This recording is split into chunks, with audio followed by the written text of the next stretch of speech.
आया, लोगों ने आज हिंदू और मुसलमान के नाम पर वोट मांगने का काम किया, लेकिन किसी ने एक चवन्नी का इस गांव में काम करने का काम नहीं किया है। इसलिए आप सभी लोग आप सभी लोगों से आग्रह होगा, ऐसे मानसिकता वाले लोगों से बचने की जरूरत है। हम आपके बेटा के तौर पे हमेशा खड़े रहेंगे, भाई के तौर पे हमेशा आपके लिए खड़े रहेंगे।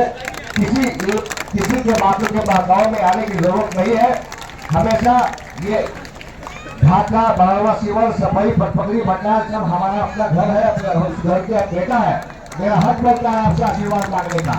बाकी लोग हिंदू और मुसलमान के नाम पे आके आपसे आशीर्वाद मांगेंगे, वैसे लोगों के चक्कर में नहीं पड़िएगा। ये फैसल नामर इससे पहले भी हमारे पिताजी थे, आप लोग की सेवा करते रहे हैं, सब लोग जानते हैं उनको। इसलिए 11 तारीख को आप लोग इतना आशीर्वाद दीजिए।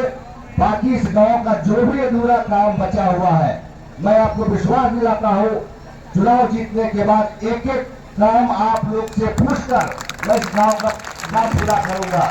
मैं और किसी बात पे, मैं सिर्फ आपका सेवक के तौर पे काम करना चाहता हूँ।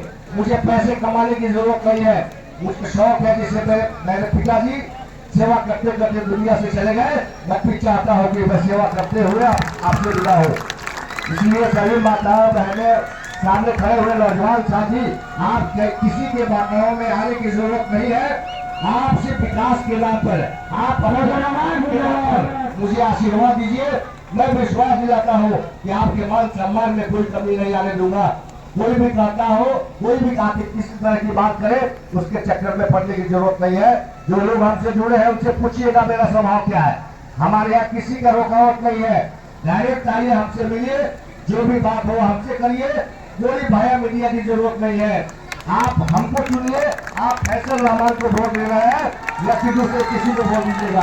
आप मुझे अपना आशीर्वाद दीजिएगा और हमसे, अपने भाई से, अपने बेटा से अपना हक लीजिएगा।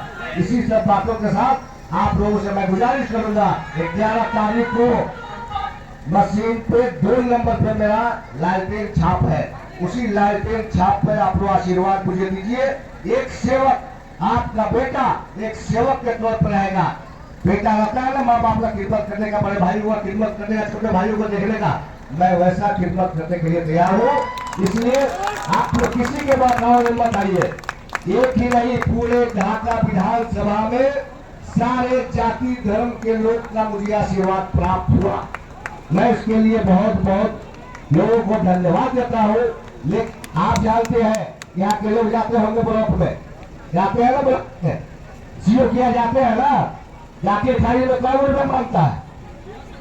10,000, 15,000, 20,000।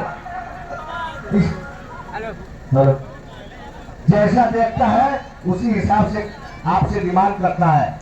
आप इस बेटा को सेवक बनाइए, एक चवन्नी लग जाएगा तो अगले बार वोट मांगने में नहीं आऊंगा। 1 रुपया किसी चीज में लग जाए तो मैं वोट मांगने नहीं आऊंगा।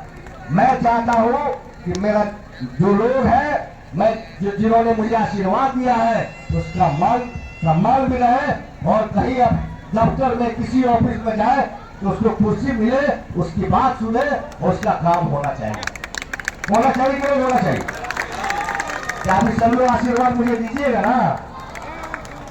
सब कुछ भुला जाइए, जात पात हिंदू मुसलमान के पैर में रहिएगा तो कुछ नहीं होगा, जैसे है वैसे ही रह जाइएगा।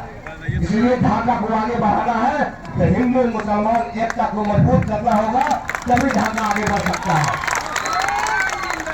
इसलिए सभी लोग वहां सामने बैठी हुए हैं, आप इस तरह का आशीर्वाद मैं कभी नहीं देखा था बड़ावा शिवर में।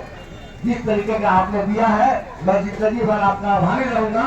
और इस बड़ावा शिवर को मैं विधायक अगर बन गया तो इस बड़ावा शिवर गांव को गोद लूंगा। जो भी इस गांव का काम होगा, हर एक काम करके आपको बता दें। इन सब बातों के साथ बहुत बहुत धन्यवाद। आपके आशीर्वाद देने के लिए बहुत बहुत धन्यवाद। बड़ावा शिवर की जनता जिंदाबाद। बहुत बहुत